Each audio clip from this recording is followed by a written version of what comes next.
एक शास्त्रों में बहुत सुंदर एक कथा आती है।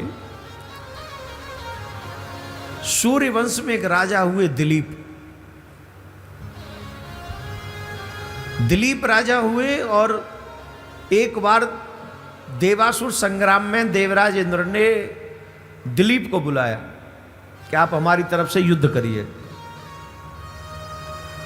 तो दिलीप राजा देवताओं की तरफ से युद्ध करने के लिए गए और उस युद्ध में देवताओं की विजय हुई और बहुत समय निकल गया तो राज्यपाट छोड़ के आए हुए थे।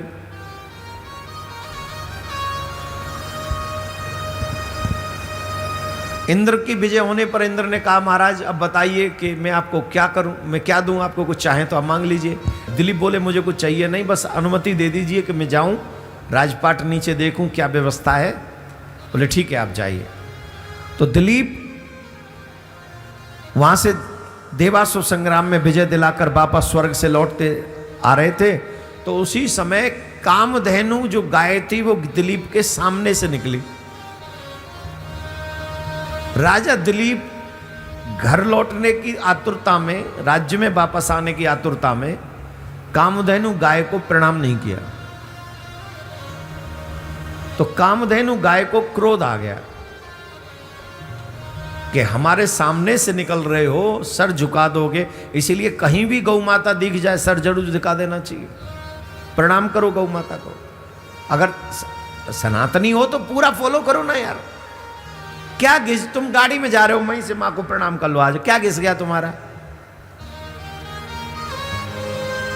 कुछ घिसेगा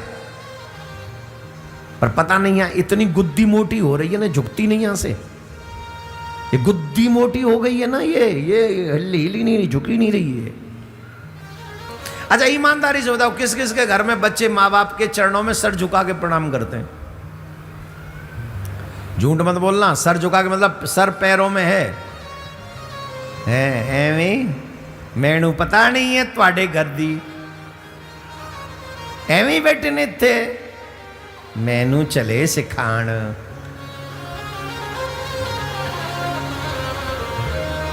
की बोलना पेगा जोर नाल।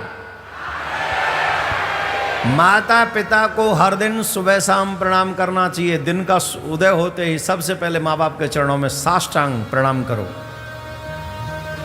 और रात्रि में सोने जाओ तो प्रणाम करो। आधे से ज्यादा अमंगल नष्ट हो जाएंगे तुम्हारे जीवन के। वो दम है माँ बाप के आशीर्वाद में। ताली बजा रहे हो तुम तो अपने बच्चों को लाए नहीं, उन असी की सिखावा उन्नू। तो कहां थी कथा? दिलीप ने प्रणाम नहीं किया कामधेनु गाय को। तो कामधेनु गाय को क्रोध आ गया और शाप दे दिया कि हम तुम्हें शाप देते हैं, तुम जो है निसंतान रहोगे, तुम्हारे कोई संतान नहीं होगी।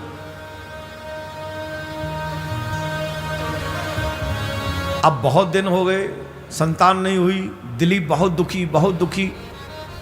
एक दिन वशिष्ठ जी के पास में, अपने गुरु जी के पास में दिलीप गए और दिलीप ने कहा गुरुदेव सब कुछ आपकी कृपा से बड़ा अच्छा है पर हमारे यहाँ कोई संतान नहीं है। हमको इस बात का बड़ा कष्ट है कि बिना संतान के आगे इस राजपाट की, इस प्रजा की देखभाल कौन करेगा? वशिष्ठ जी ने कहा राजन तुमसे एक अपराध हुआ है कामधेनु गाय का, और उसी कामधेनु का साप लगा हुआ है तुम्हें। हमारे भारत में भी एक राजवंश को साप लगा हुआ है, संत महात्माओं का और गायों का। उसका जिक्र हम यहां से नहीं करेंगे। गौ का अपमान करने वाला व्यक्ति, साधु संतों का अपमान करने वाला व्यक्ति विनाश से बच नहीं सकता। इसलिए बी केयरफुल। तुम धर्म को मानो न मानो वो अलग बात है, पर अपमान किसी का नहीं करना चाहिए। उन्होंने कहा कि तुमने जो अपराध किया है कामधेनु गाय का, जिसके कारण तुम्हारे घर में कोई संतान नहीं हो रही, हे महाराज मैंने तो अनजाने में हो गया, ये जानबूझ के तो नहीं हुआ। अब ये अपराध मिटेगा कैसे? इसका प्रायश्चित क्या है? बोले तुम्हें गौ सेवा करनी होगी। बोले ठीक है, जो आप आज्ञा करेंगे सो मैं करूंगा।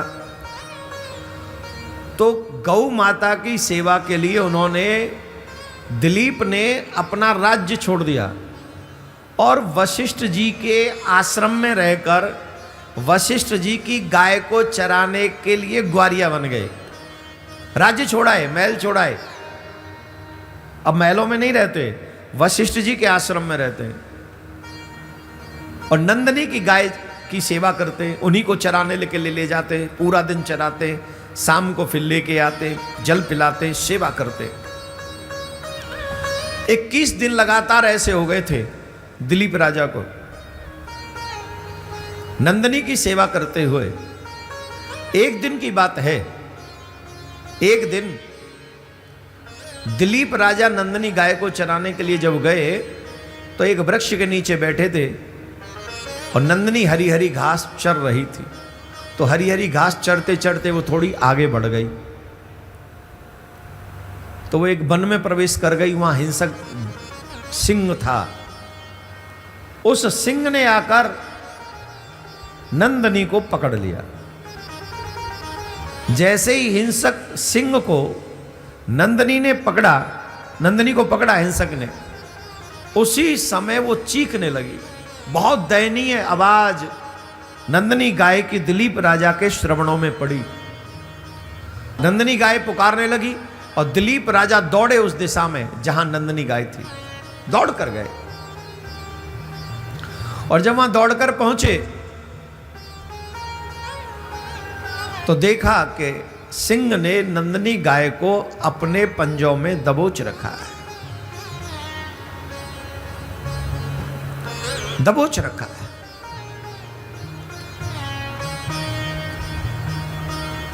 राधे राधे।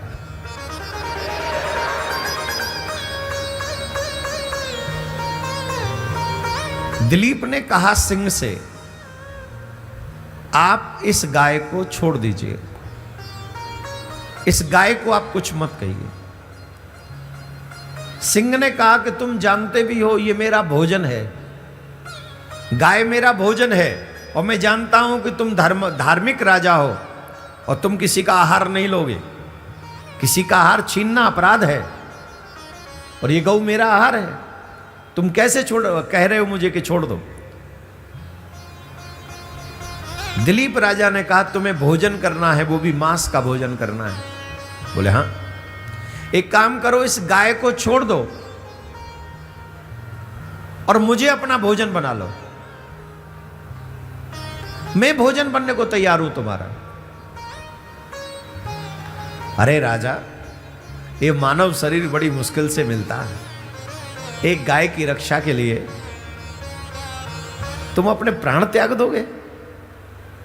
सुनना जरा, आजकल गौओं की बजाय कुत्ते पालने वाले लोगों के लिए विशेष संदेश है इस कथा में।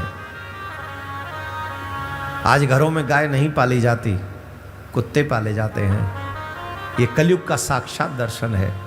बड़े बड़े घरों में कुत्ते पाले जाते हैं, कई कई लाखों के कुत्ते पाले जाते हैं। इससे बुरे दिन और क्या होंगे। दिलीप राजा कह रहे हैं कि गाय को छोड़ दो, मुझे अपना भोजन बना लो। सिंह बोला ये मानव जीवन बड़ा दुर्लभ है और तुम गौ के लिए इसे खोना चाहते हो। बोले गौ की रक्षा के लिए एक जीवन नहीं, अनेकों जीवन में न्यौछावर कर सकता हूं, पर गौ माता को तुम तुरंत छोड़ दो।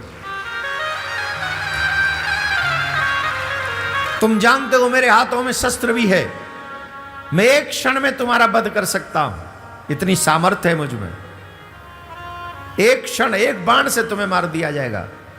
लेकिन तुम्हारा भी धर्म है, भूख है, भोजन तुम्हें करना है, इसलिए मैं तुम्हें मारना नहीं चाहता और गौ की सेवा मैं करना चाहता हूं। मेरे गुरुदेव की आज्ञा है गौ सेवा करना, इसलिए तुरंत छोड़ दो और मैं भोजन बनने के लिए तैयार हूं। उसी समय राजा ने शस्त्र फेंक दिए दूर और स्वयं राजा सिंह के आगे आकर गिर पड़े। लो, एक जैसे मांस का लोथड़ा पड़ा रहता है, निर्जीव होकर एक तरीके से अपने आप को ऐसे फेंक दिया। लो आओ और मुझे भोजन कर लो, लेकिन गौ माता से कुछ मत कहना। सिंह ने उसी समय गौ माता को छोड़ दिया और गौ माता स्वस्थ हो गई। और जब देखा बहुत देर लेटे रहे, सिंह नहीं आया तो गौ माता ही मुस्कुरा रही थी, नंदिनी मुस्कुरा रही थी। राजन खड़े हो जाओ। बोले माता सिंह कहाँ गया? सिंह था ही नहीं राजा। तो बोले मेरे ऊपर वशिष्ठ जी की कृपा है, मेरे ऊपर सिंह तो क्या ब्रह्मांड में कोई भी अपने शस्त्र का प्रयोग नहीं कर सकता, मैं सर्व सुरक्षित हूं। फिर ये जो अभी दृश्य था ये क्या था?